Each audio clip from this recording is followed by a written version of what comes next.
This month's RV newscast will cover the latest RV and travel data news.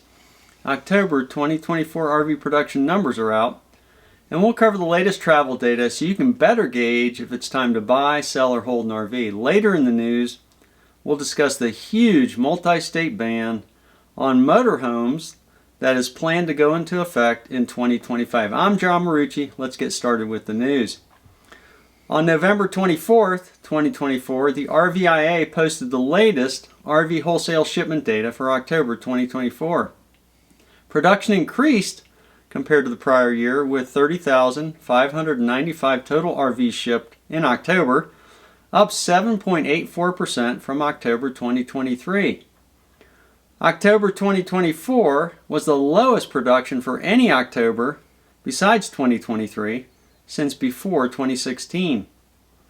Travel trailer production increased year over year with 22,213 shipped in October 2024 versus 19,744 a year ago, a 12.5% increase. Motorhome production, which includes Class A, B, and C motorhomes, witnessed its lowest October since before 2016, with only 2,829 units shipped, down 717 or 20.2% from October of 2023. The increase in travel trailer shipments concurrent with the steep drop in motorhome shipments speaks to the shift in the market to lower cost and lower margin units. Unfortunately, there's more bad news for motorhomes that we'll get to in a moment. Meanwhile, RVs for sale on RVTrader.com have increased since last month, with 116,397 new RVs for sale as of November 27th. This is up by 2,579 units from late October 2024 and down 6,102 or 5% compared to a year ago. Used units have held steady since last month with 73,882 used RVs for sale as of November 27th. This is down by 249 units from late October 2024 and up by 13,197, or up by 21.7% compared to a year ago. This continued record level of used RVs for sale is evidence of the massive inoculation among new RV buyers that has taken place since the pandemic boom. Our model year chart shows new model volumes for 2022 through 2025 since May of last year. As dealers unload the older units, 2022 models, as shown by the blue line, have decreased from 39,100 to 1,425 units. The orange line shows 2023 models going from 93,797 to 5,589 units since late June of 2023. Meanwhile, the red line shows 2024 models on RVTrader.com. In late June of 2023, there were 8,238 new 2024s, and now there are 37,323, having peaked as 2024 production runs wane. Also, 2025 units, as shown by the teal line, are ramping up. There are currently 71,909 units for sale, increasing by 9,394 since late October.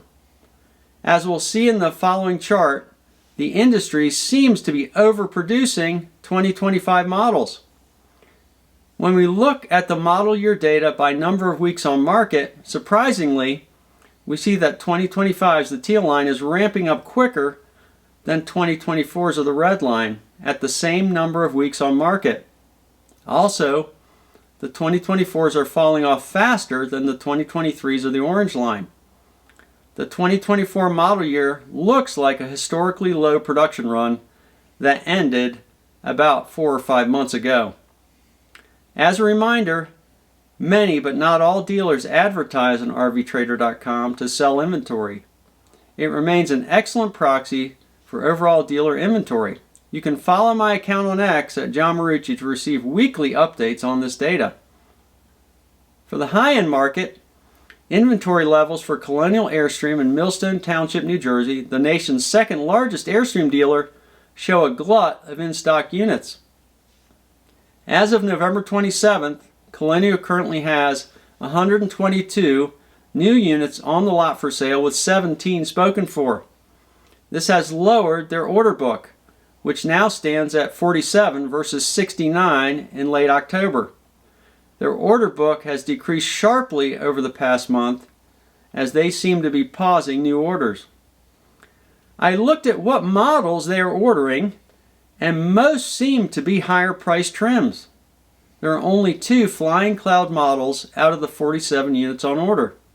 I'm unsure of the logic behind this as the market has headed downstream. The Bureau of Labor Statistics revised September 2024 manufacturing employment data for Elkhart County, Indiana.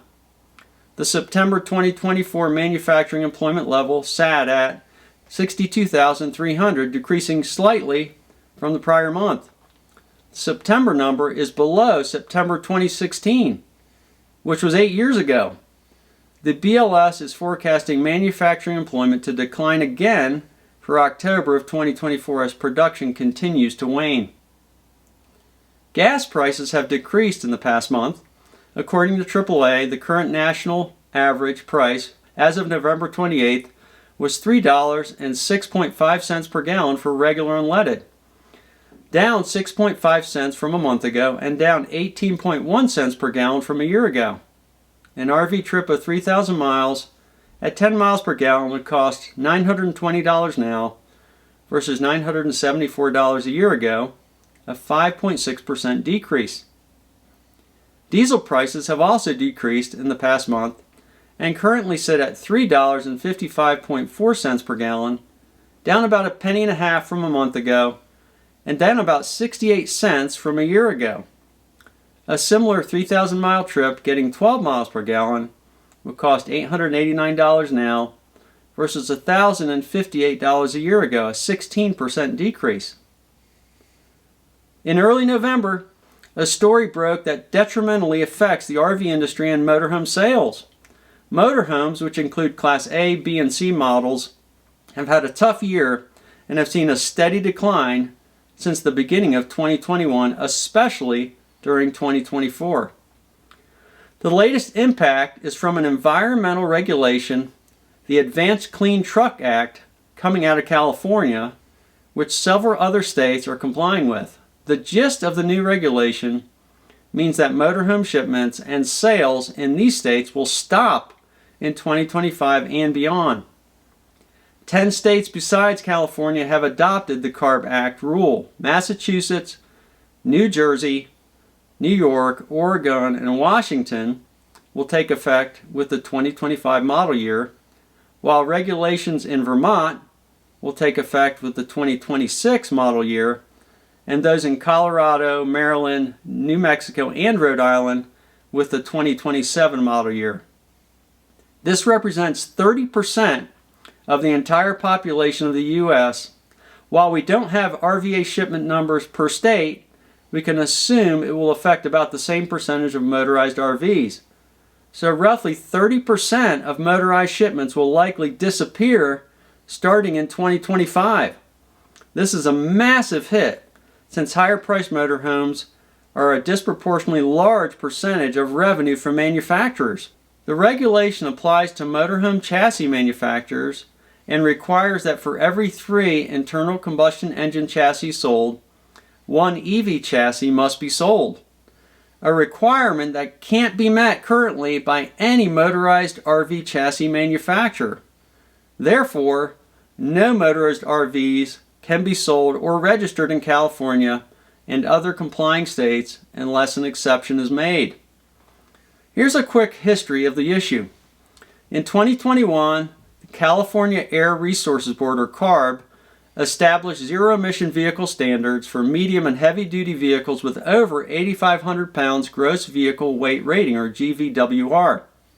The regulation is known as the Advanced Clean Truck, or ACT regulation. Manufacturers of such vehicles have to produce and sell an increasing proportion of sales as zero-emission vehicles, or ZEVs, starting in 2024 model year and ramping up through the end of the 2035 model year. Two other regulations passed that complicate matters are the Omnibus Low NOx rule and the Advanced Clean Fleets rule. These three rules work together to gradually transition medium and heavy-duty vehicles to zero-emission, or ZEVs, by 2036. Along this time frame, the RVIA has been working with CARB to make an exception for motorized RVs to little avail. The main argument has been that, quote, the vast majority of motorhomes are driven very few miles in a given year, unquote. Additionally, the, quote, EPA reiterated that motorhomes are not suitable vehicle applications for EV technology due to the projected impact of the weight of EV batteries, unquote.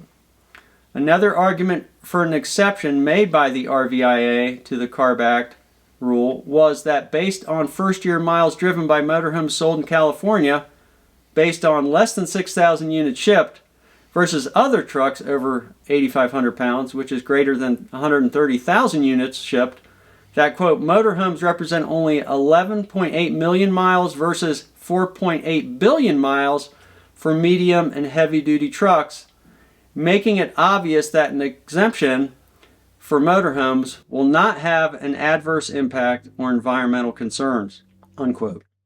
CARB did not make any amendments for an exception for motorized RVs to the Act rule, even after the RVIA submitted comments in October 2024.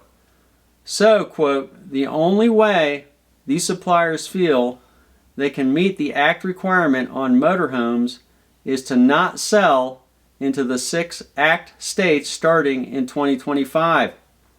As of now, the chassis suppliers have indicated that there is no change in sight for future years as well, unquote. To be clear, this would include many Class B camper vans. For example, Integra Class B 2025 models have no trims under 8,500 pounds. Here you see a snapshot from their website and the accompanying GVWRs for their Class B lineup. So, it's essential to understand that any restriction isn't limited to large Class A's. Pretty much all motorized RVs are impacted. Many of you who have been following my channel for a while know that I'm no fan of recent RVIA leadership and think their lack of foresight has led to much of the pandemic excess and subsequent bust we are now experiencing. In this case, however, the RVIA is correct in arguing against the Advanced Clean Truck regulation being applied to motorized RVs. The simple physics of a motorhome mean that without some substantial technological breakthrough in battery or charging technology, no motorized RV will be fully electric anytime soon. If the Act rule doesn't provide an exception for motorized RVs, it will likely mean the end of new Class A and Class C sales in these states. I also agree with the argument presented by the RVIA that the actual environmental impact of motorized RVs based on miles driven is almost nil compared to the larger impact of heavy-duty trucks. I'm reasonably sure that compared to commercial vehicle emissions, it is even more imperceptible. There are secondary effects if the rule remains as is. Quote, CARB said that a used vehicle defined as one with more than 7,500 miles on the odometer could be brought in and registered. Any motorhome with less than 7,500 miles would be considered a new vehicle and would have to be compliant in order to be registered, unquote. I would love your feedback on two potential scenarios in this regard. In the first scenario, if a motorized RV with 7,501 miles is brought to a dealership in California from out of state, it skips the regulation and can be sold and registered. What would happen in the RV market given this 7,500 mile rule? Can you think of ways out-of-state dealers or owners would take advantage of this? Second, the weight limit for the rule is that any vehicle over 8,500 pounds must meet the new standard, which disqualifies almost all Class A and C's and many Class B units. Yet, some Class B units are close, but just over this weight limit. What do you see happening to Class B manufacturing to move GVWRs below 8,500 pounds? Besides the general need to lose chassis weight, what do you think manufacturers or dealers would do to remove weight, and are there secondary effects from doing so? Your feedback is appreciated. I would also like to hear back from RV dealers directly impacted in these states. You can leave a comment and we'll try to follow up. Okay, that'll do it for this newscast. Please click the like button, remember to subscribe, and hit the bell icon if you haven't already. Thanks for watching. This is John Marucci, and so long for now.